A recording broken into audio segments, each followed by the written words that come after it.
pertemuan pertama setelah UTS ya, jadi teman-teman mungkin belum dapat materi yang materi yang diberikan setelah UTS ya, kecuali kelas A kalau nggak salah atau kelas B kemarin, dan kelas C juga belum, dan juga ada beberapa teman-teman yang belum ikut UTS kemarin, jadi ada yang susulan. Jadi untuk pertemuan kali ini kita ini aja hanya diajarkan sebelum UTS. Nah, karena kemarin mungkin lebih ke teori gitu, maka pada kesempatan kali ini kita coba latihan. Kita latihan terkait prakteknya ya, secara praktis bagaimana cara menerapkannya gitu. Nah, kalau selama ini mungkin teman-teman kan ini ya cobanya dipelajari melalui bukunya Gilbert Strang. Nah, kalau misalkan perwira mau belajar misalkan gitu tentang linear algebra itu sebenarnya bisa banyak toolsnya ya. Salah satunya bisa pakai MATLAB, bisa juga pakai Python. Nah, kalau aku sendiri untuk nyoba-nyoba gitu ya, aljabar linear itu lebih seringnya pakai MATLAB itu dulu. Nah, tapi belakangan ini lebih seneng coba-coba pakai Python. Alasannya mungkin karena satu, Python mudah ya, installingnya mudah, atau mungkin nggak perlu diinstal ya, karena kita bisa pakai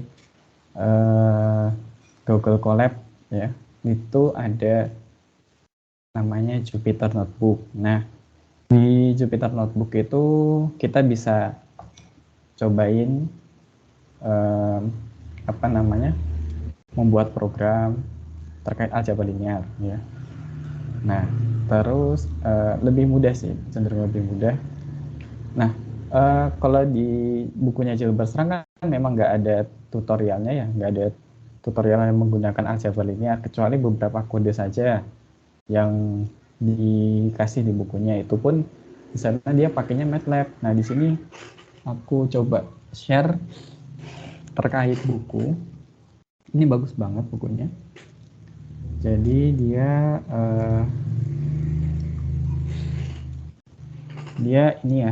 dia pelajari tentang teori, intuisi, dan kode. Nah, enaknya di sini tuh ada intuisinya, jadi kita bisa baca tapi paham secara intuisi, nggak cuma teorinya aja gitu ya. Intuisi itu artinya kita bisa tahu ini sebenarnya bisa dipraktekkan di mana gitu. Nah, misalkan di sini Dr. Mike X. Cohen. Nah, ini dia nge-share bukunya secara gratis di internet, dan banyak buku-buku tulisannya ya. Tulisannya dia banyak, kalau nggak salah. Selain ini itu ada juga tentang machine learning, terus ada juga tentang Python itu sendiri gitu. Terus apa lagi? Coba aku cek dulu ininya. Ini ada juga tentang analyzing neural time series data. Terus banyak lah. Nah, bukunya ini gratis di websitenya ya. Kemudian coba aku cari dulu ya, ini di mana aku dapat buku ini. Di sini kalau nggak salah ada. Oke. Dan selain itu juga dia ngasih tutorial di YouTube-nya ya. Makanya enaknya buku ini tuh dia selain kita bisa baca bukunya, tapi kita bisa istilahnya memperhatikan gitu ya, dia ngajar apa aja gitu.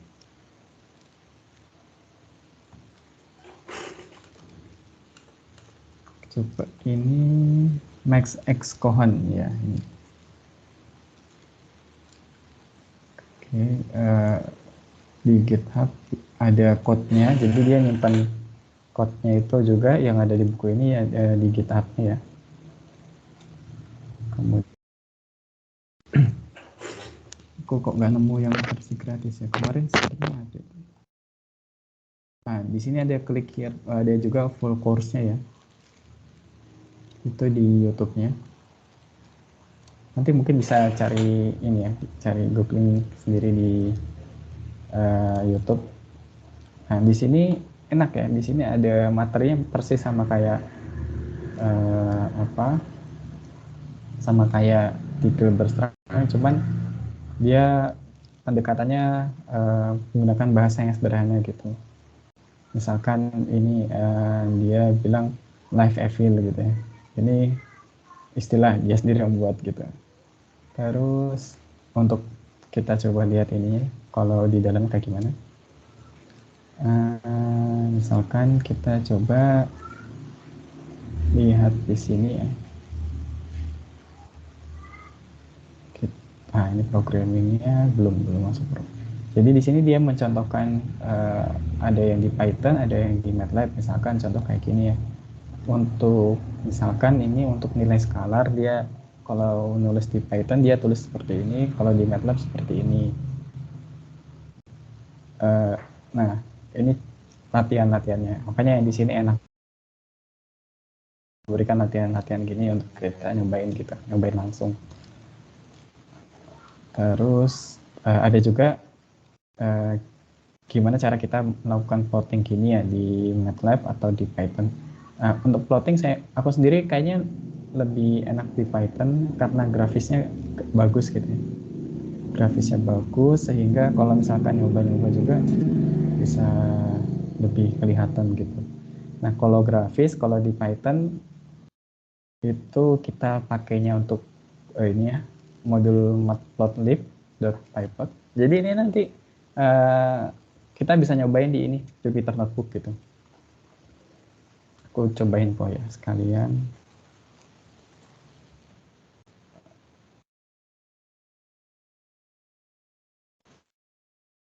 Mungkin udah pernah Perwira?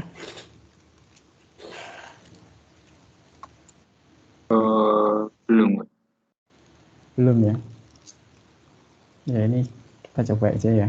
Karena mungkin kalau kamu nanti ikutan atau skripsinya gitu ya, skripsi atau tugasnya di kedepannya entah itu nanti kamu ambil STN atau SIE gitu atau mungkin biomedis itu nanti akan ada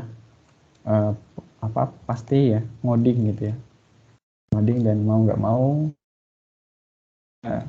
ketemu yang namanya matriks, terus vektor, terus bagaimana caranya ngeplot hasilnya. Nah, ini kita coba di Google Colab ya. Tapi kalau untuk MATLAB itu berbayar ya, Kak? Gimana? MATLAB itu berbayar atau gratis? Iya, berbayar. Selain berbayar dia ini berat, programnya berat. Misalkan kita pakainya komputer Core i3, waduh itu kasihan di laptopnya. Sedangkan kalau misalkan kita pakainya Python, terus misalkan maunya pakai Jupyter Notebook, itu nanti dia ngerannya itu di cloud. Jadi kan nggak berat-beratin kita ya, laptop kita. Kelihatan nggak ya? Kelihatan nggak ini? Jupyter Notebook. Nah, ini Jupyter Notebook.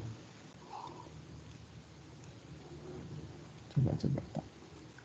Stop dulu, bentar.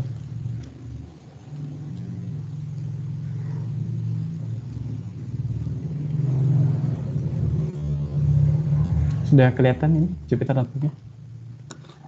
Udah, Kak. Kita coba nih yang ngeran yang ini. Jadi Jupyter Notebook itu mirip kayak MATLAB, cuman dia ngerannya nanti di cloud karena dia punyanya Google gitu ya. Tapi basisnya Jupyter Notebook. Nanti programnya bisa pakai Python di sini tuh. Ini jadi berantakan.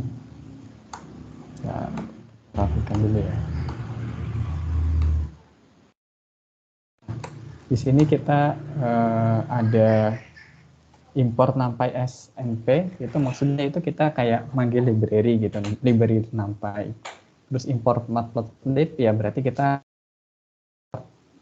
library matplotlib. Nah, untuk memanggil isi yang ada di library kan biasa kita pakai NumPy titik bla bla bla gitu ya. Nah, ini dibuat sederhana jadi NP gitu. Nah, sama kayak ini. Di dalam library atau dalam library matplotlib itu ada package lagi gitu, namanya package pyplot. Nah, disederhanakan biar nggak nulisnya panjang-panjang ya, matplotlib.pyplot ditulis jadi PLT aja gitu. Kalau aku sarannya mending belajarnya Python dulu, nggak apa-apa sih. Soalnya ya nggak apa-apa kalau misalkan mau MATLAB, cuman aku sendiri untuk dapetin MATLAB harus nge-crack dulu gitu. Jadi ya kadang ya ada temanku yang kena virus gara-gara download MATLAB. Nah, itu kan ngeri juga ya, jadi laptopnya nggak bisa diakses. Terus ada juga yang dia itu kalau download bisa sampai belasan giga gitu. Makanya sangat berat lah ya. Apalagi kalau misalkan masih belum di Jogja, belum bisa internet kampus gitu, wah susah. Misalkan ini ya, kita punya program ini. Nah, ini aku buka di Drive Google. Jadi misalkan kalian buka Drive Google, terus klik kanan, nanti buka Google Collaboratory. Nah, nanti muncul kayak gini. Nah, di sini kita connect ya, ada connect di sini kan. Ini run aja langsung. Set. Jadi dia connecting ke cloud di sini, di sebelah kanan. Nah, connecting to Python Google Compute Engine Backend. Nah, ini prosesnya ada di cloud. Pakainya RAM-nya RAM ini juga. RAM ada disk kan. Di sini pakai RAM-nya di sana, RAM cloud. Oh, ini ada error. Sebentar. Oke, 2,-1. Ini karena kalau di copy paste ini. Oh ya, minnya yang nggak kebaca.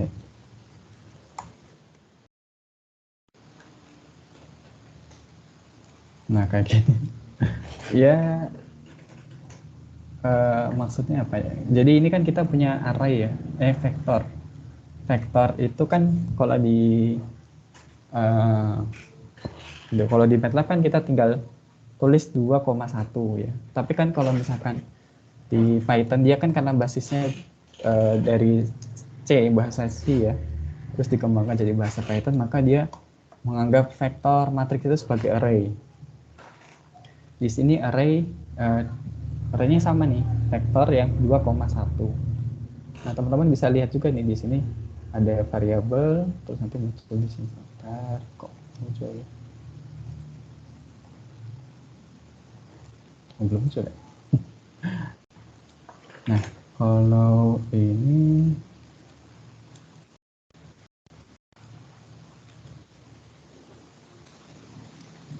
nah ini ada vektor V ukurannya 2,1, kemudian ada kalau bagian ini PLT plot itu artinya untuk ngeplot ya. Nah, di sini bisa ngeplot. Jadi dari 0 ini ya, 0 ini titik awal ya, 0,0. Nah, kan di sini kalau kayak gini kelihatan guys. 0,0. Terus yang X1 ya, kalau tadi kan X0 ya. X1-nya V0. Terus yang berikutnya Y1-nya V1 ya kan. Jadi di sini. Begitu. Kemudian ini PLT axis itu fungsinya cuma untuk kita nyari ukuran dari gambarnya ini. Nah, kalau misalkan di MATLAB, ini aku udah buka di MATLAB juga. MATLAB itu misalkan bisa cari, kalau MATLAB lebih simpel ya, tinggal ditulis gini aja, V2,1 plot 0, coba kita. Di sini V sama dengan 2 min 1, terus plot, nah kayak gitu. Nah ini tetap sama ya, 0, V1, terus koma 0, V2. Ya udah, nanti dia muncul plotnya.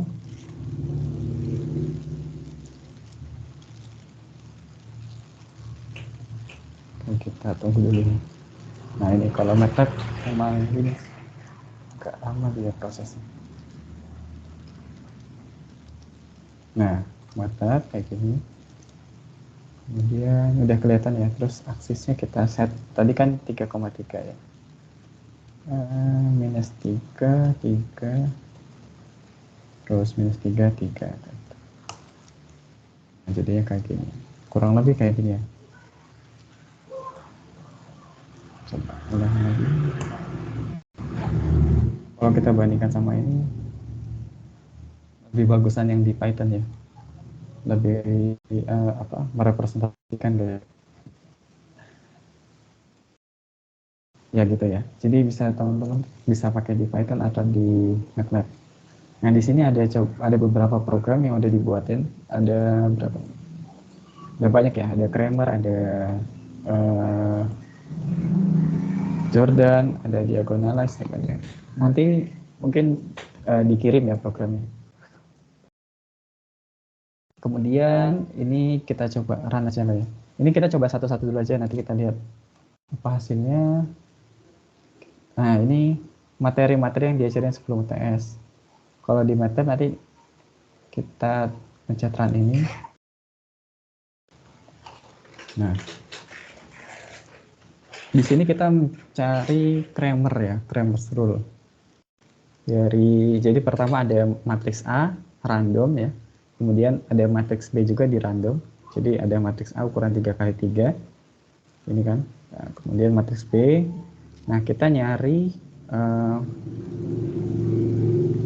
Kramer's rule-nya ya. Jadi nyari AX sama dengan B gitu. Nah ini A ya, A, kemudian A kalikan X sama dengan B, B-nya ini. Kemudian ada pakai metode Kramer's rule. Nah itu disimpan di. Nah di sini nanti Z sama dengan X. Agak ini sih, agak muter. Cuman kalau untuk Kramer's rule itu kan ada caranya kan ini ya, pakai determinan ya, determinan panjang lah ya. Itu kayak gini nih. Jadi pakai fungsi for. Ketemu Z. Nah Z itu hasil dari X-nya gitu ya.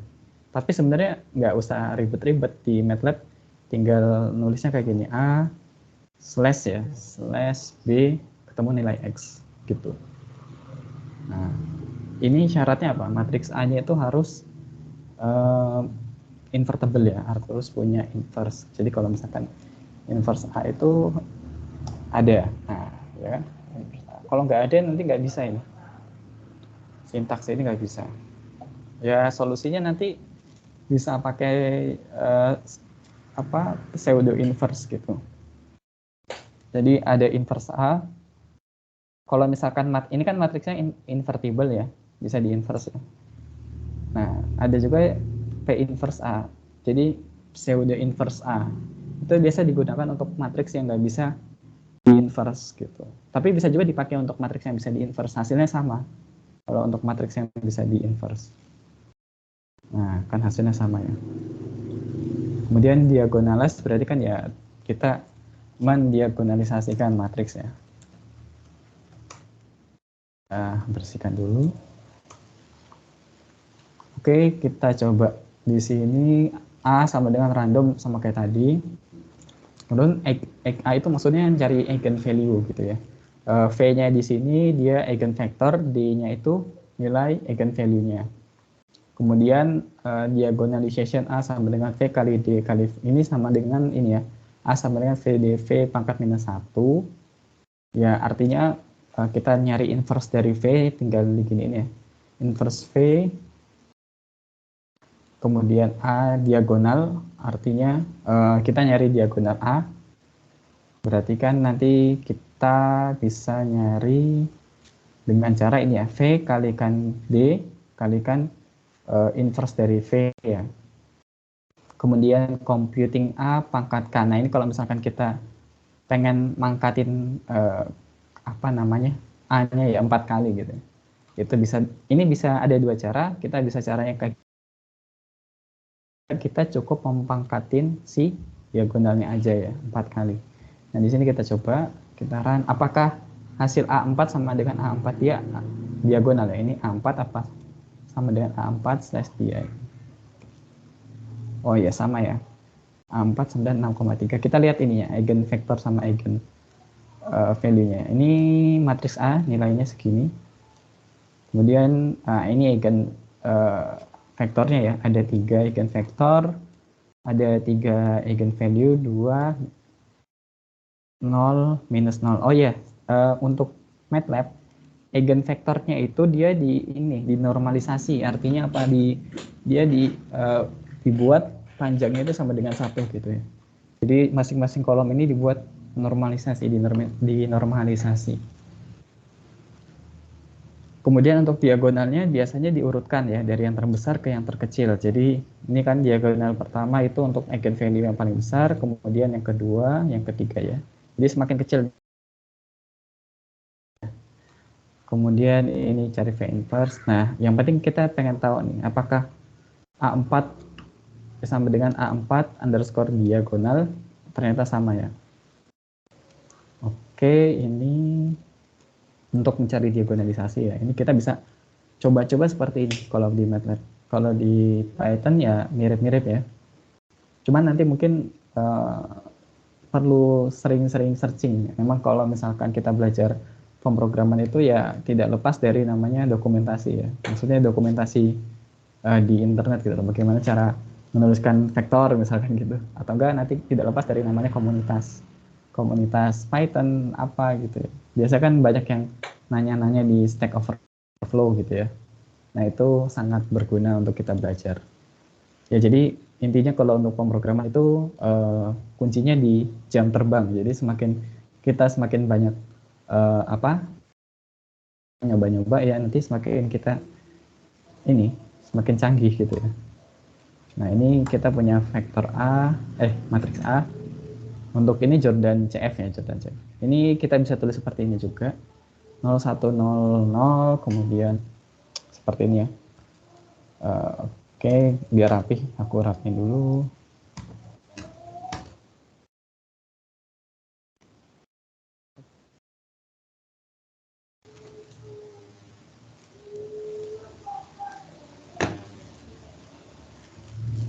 Nah, kemudian ini kan kita bisa lihat di sini dia matriksnya ini ya, matriksnya dia 1, 0, 1, 0, 0, 0, 0, 1, 0. Oke, ini kita nggak tahu nih. Kita coba aja.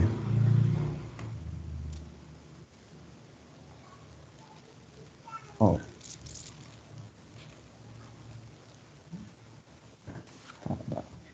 Clear dulu ya, clear, close.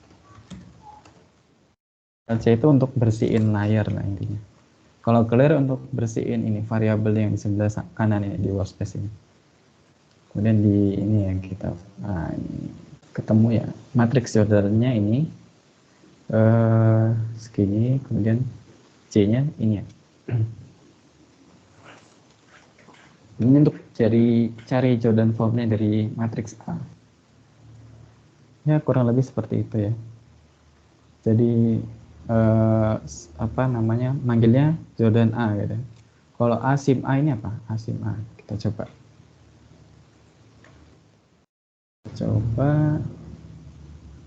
Oh, A sim A itu membuat A itu menjadi simbol gitu ya. Makanya di sini kan berubah ya. A sama dengan 4 kali 4 simbol gitu ya. Nah, simbol itu tipe data aja ya, tipe data di MATLAB. Nah, masing-masing pemrograman itu punya tipe datanya sendiri-sendiri gitu. Nanti itu kita perlu cari tahunya ya udah nanti tinggal googling aja gitu. Soalnya memang susah untuk dijelaskan karena banyak gitu ya. Jadi kita pelajari sesuai dengan kebutuhan aja. Ada tipe data integer, ada tipe data float gitu ya. Float itu yang koma-koma. Kalau ini simbol, simbol itu ya simbol. Jadi misalkan x, apa namanya, y sama dengan x kuadrat ya. Itu kan berarti simbol ya. Itu tipe data gitu. Jadi dia nggak direpresentasikan oleh angka. Jadi mau berapapun angka X sama Y, ya nanti Y itu hasilnya sama dengan X kuadrat. Nah, kayak gitu maksudnya simpelnya. Kemudian ini LDLT ya. LDLT itu apa ya? Oh, LDLT.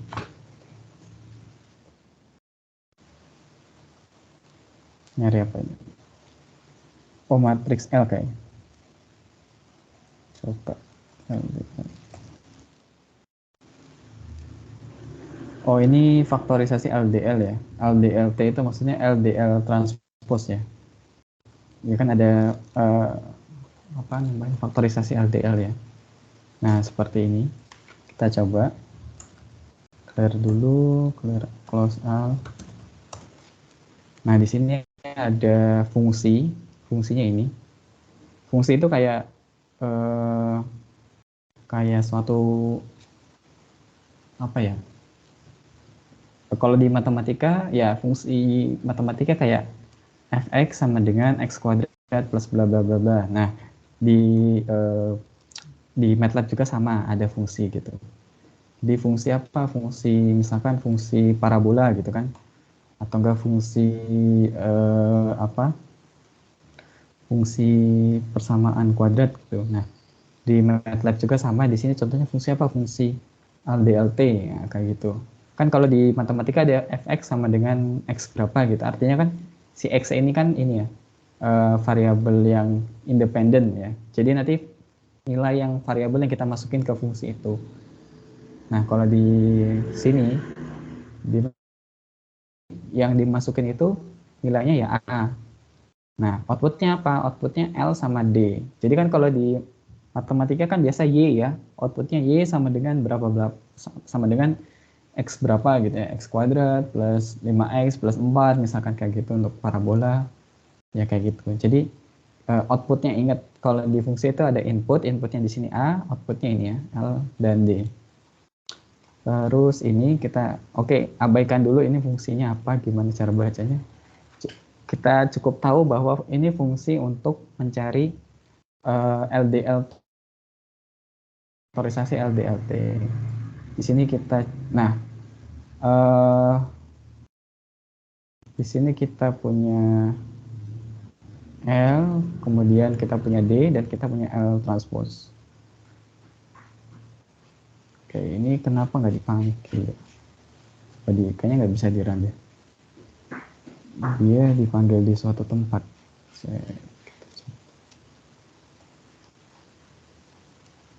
Sebentar, ini kayaknya dipanggil di tempat lain sih, kok nggak ada ya.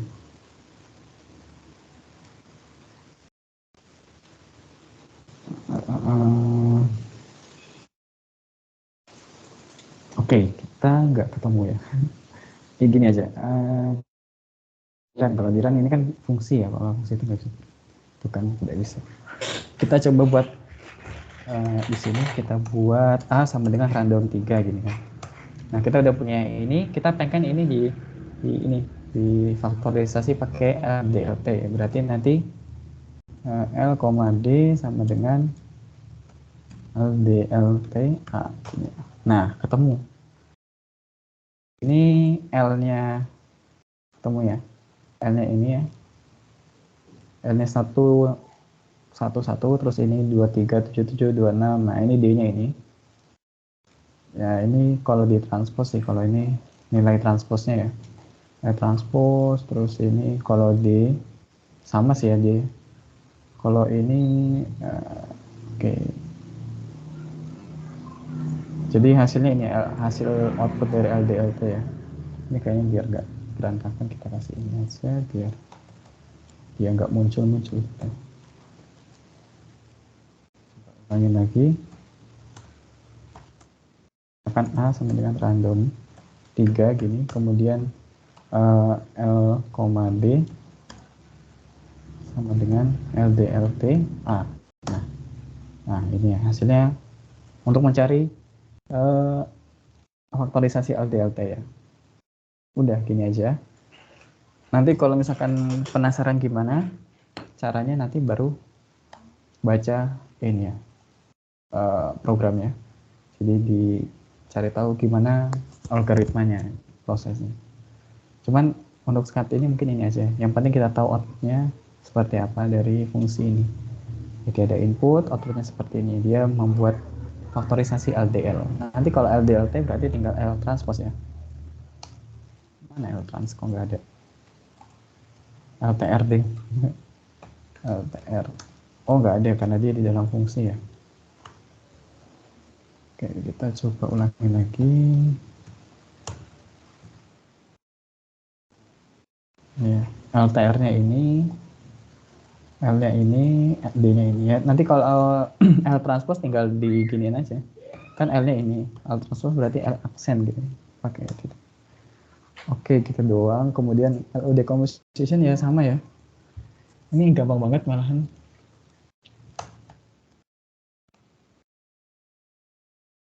Tinggal di LU dalam kurung A. Kalau ini sama ya. A sebenarnya random A. Nah, coba run. Nah, kalau yang pertama itu tanpa permutasi matriks, kalau yang kedua dengan permutasi matriks. Maksudnya gimana? Jadi kalau misalkan kita punya matriks A kan, kalau misalkan LU itu kan biar dia segitiga bawah sampai segitiga atas, biasanya kita harus melakukan permutasi matriks ya. Jadi barisnya itu dirubah ke atas atau ke bawah gitu. Nah, si yang kedua ini, baris kedua ini itu dia bisa memperlihatkan gitu ya.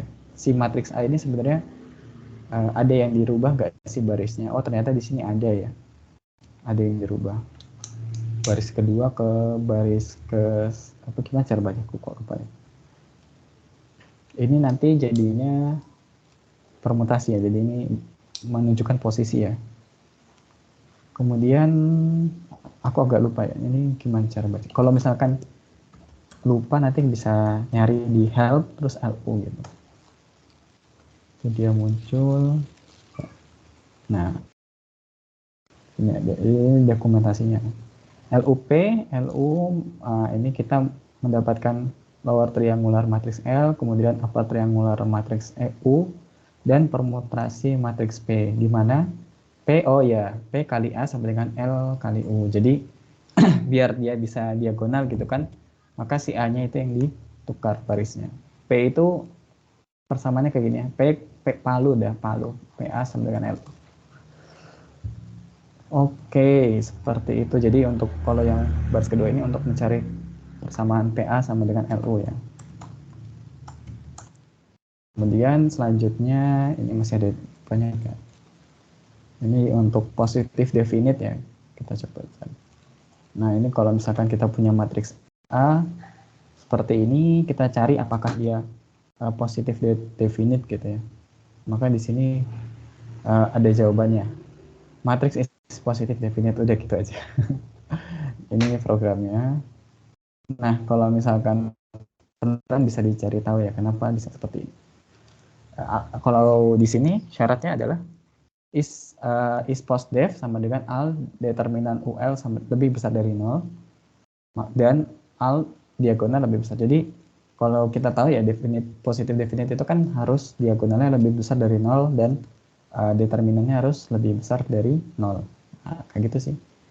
Yang ini cara yang lain, positif definite dengan cara Cholesky ya. Kalau tadi determinan dan eigen value, sekarang ini pakai Cholesky. Kalau Cholesky ya sama sih. Prinsipnya beda, metodenya beda, cuman prinsipnya sama ya. Kita pakai ini ya. Di sini pakai Cholesky A gitu ya. Nah, matrix is positive definite. Jadi dia dipecah jadi matriks Cholesky itu berarti apa? R ya, ada matriks R flag ya. Matriks R-nya dia lihat dari matriks R-nya ini. Kemudian Itu aja kayaknya. Nah, ini simetrik diagonal. Apabila kita punya matriks A, nah ini. Ini, oh ini kok, ya sama aja sih, enggak. Oke, kemudian cari ini, kita coba clear dulu. Nah ini ya. Ini kalau kita mencari matriks simetrik diagonal dari 146, wah ini banyak nol-nolnya nih. Terus dicari eigenvalue-nya dan eigenvektornya, V ini eigenvektornya, D ini eigenvalue-nya. Nah, kemudian kita inverse-kan, ya, di inverse. Hasilnya ini. Jadi kita langsung kasih. Sama ya. V transpose. Jadi cari ini ya, simetri diagonal. Gimana maksudnya? Oh iya. Di sini kita pengen cari tahu V kali D kali V transpose-nya. Nah, ini faktorisasi sih, sama kayak sebelumnya. Faktorisasi cuman untuk matriks yang simetris gitu. Kemudian yang ini simetris, kita mengecek apakah dia simetrik atau tidak gitu ya. Ya, kalau misalkan dia simetris, nanti coba ini di clear dulu.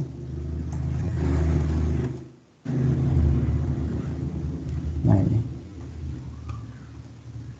kita punya matriks A seperti ini. 46, terus kita juga punya matriks A2 seperti ini ya.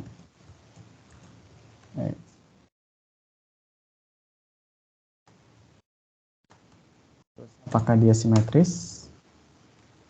Kalau yang pertama iya ya, simetris ya. Yang kedua enggak. Kedua ya enggak ya. Nah, di sini A1 artinya dia simetris ya. Kemudian yang kedua A2 ini hasilnya 1 juga. Lah kok 1? Oh, hasilnya 1 untuk skew ya, skew simetrik. Jadi matriks skew simetrik gitu ya. Is simetrik A2 skew ya, kalau dia keluarnya logikalnya 1 berarti dia menunjukkan bahwa dia matriks skew ya. Skew simetrik itu kalau misalkan kita transpose itu nanti hasilnya minusnya ya. Jadi kalau transpose itu kan gini, A sama dengan A transpose sama dengan minus A gini ya. Ini skew simetris. A aksen sama dengan minus A. Jadi transpose-nya itu merupakan minusnya. Kemudian yang terakhir ini oke, kita coba. Ini apa ya? Ini untuk mencari karakteristik polinomial dari matriksnya. Kalau sebelumnya kan ada mencari ini ya, untuk positif definite dan lain-lain itu kan mencari persamaan polinomial ya, yang x kuadrat plus y kuadrat itu kan jadiin matriks ya, yang materi terakhir. Nah, ini programnya kita coba. Nah, ini hasilnya. Jika kita punya matriks A seperti ini, maka kita punya M. M ini merupakan sebentar, coba. Mana outputnya di sini?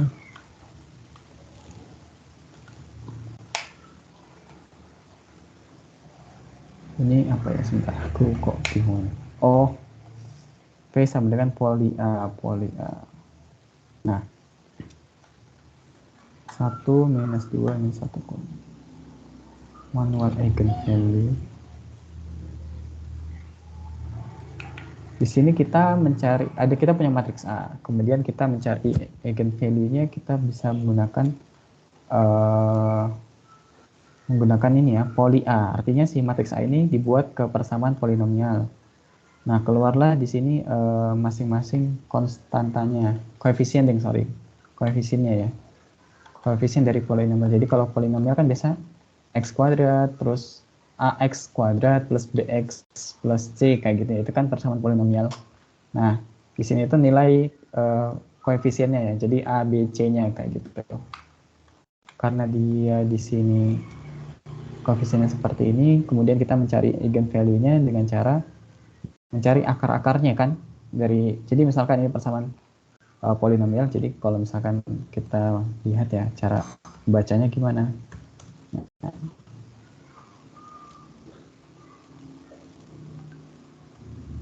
Nah ini poli A itu is n by n matrix, kemudian agak susah bacanya.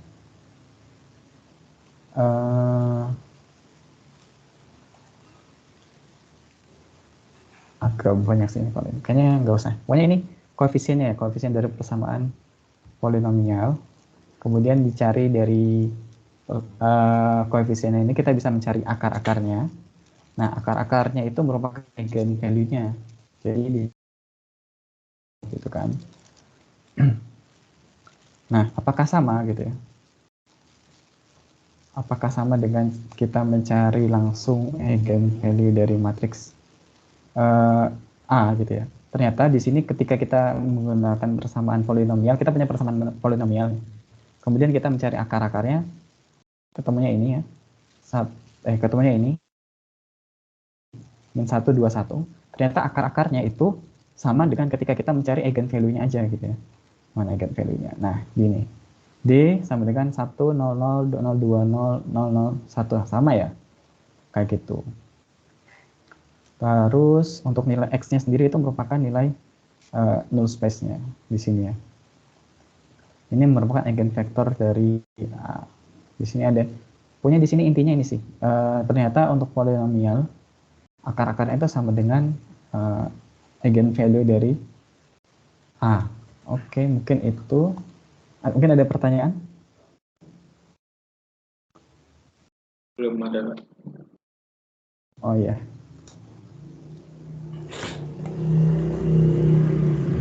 Mungkin itu ya untuk tutorial pada hari ini, karena belum ada materinya, jadi belum ada yang bisa diajarkan gitu ya. Jadi kita coba seperti ini. Kemudian untuk yang tadi, yang buku, aku share di sini aja Bu ya. Bentar.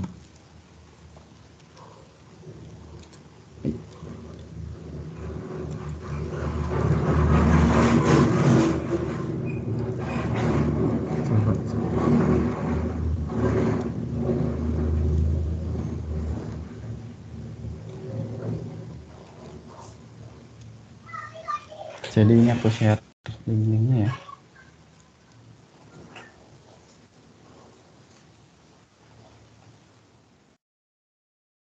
Di chat terus Mike X Cohen linear algebra.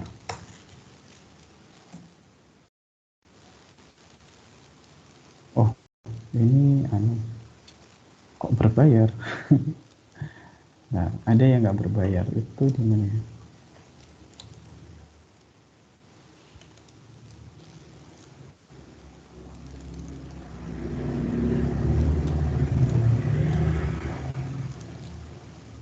Atau nanti coba download di ini ya, di LinkedIn.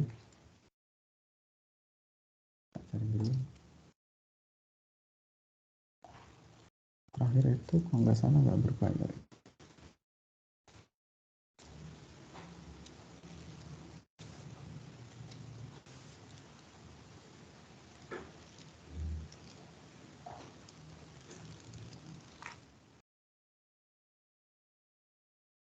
Itu ya, sebentar.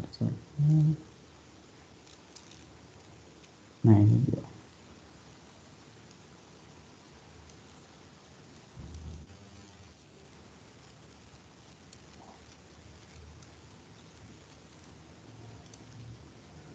Udah pernah buka LinkedIn kan? Ini udah. Oh iya. Tuh di situ banyak code-code-nya juga, jadi enak banget untuk belajar. Kalau misalkan tertarik machine learning juga, ngikutin tutorialnya yang Mike X Cohen itu udah bagus banget gitu ya. Tak share link-linknya aja lah, yang kira-kira menarik nih. Ada Learn Python juga. Terus, oh ini Udemy itu gratis ya atau bayar? Oh berarti ya. Terus lagi ini,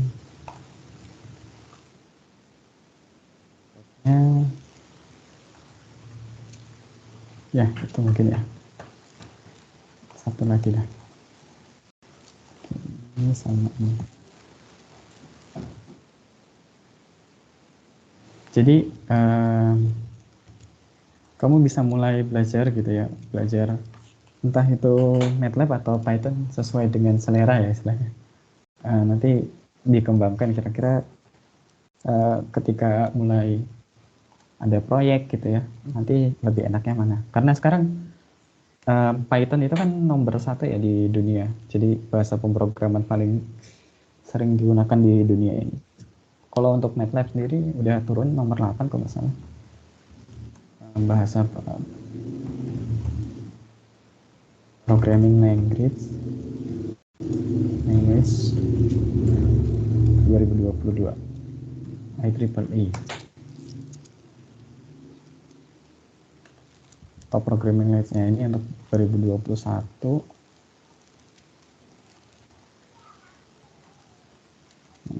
Nah, 2021 sendiri Python nomor 1 ya.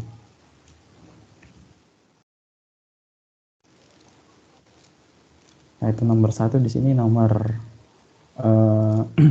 MATLAB nomor 12 malah.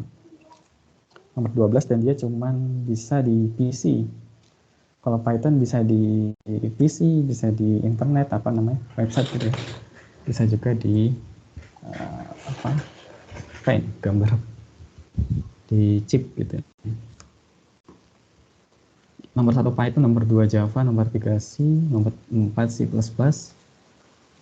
Nah ini kita perlu ini sih, menurutku kita perlu ngikutin gitu ya, perlu ngikutin perkembangan bahasa pemrograman.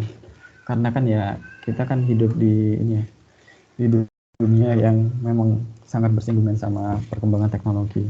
Sehingga kalau misalkan nanti nggak ngikutin ya, walaupun misalkan kita nggak tertarik mesin learning ya, kita minimalnya tahu sistemnya gimana, terus cara kerjanya, implementasikannya gimana ya, minimalnya kita ngikutin perkembangan. Kayak gitu mungkin dari aku. Mungkin sekian dulu tutorial kali ini. Makasih banyak ya udah hadir. Aku tutup ya. Terima kasih juga Mas.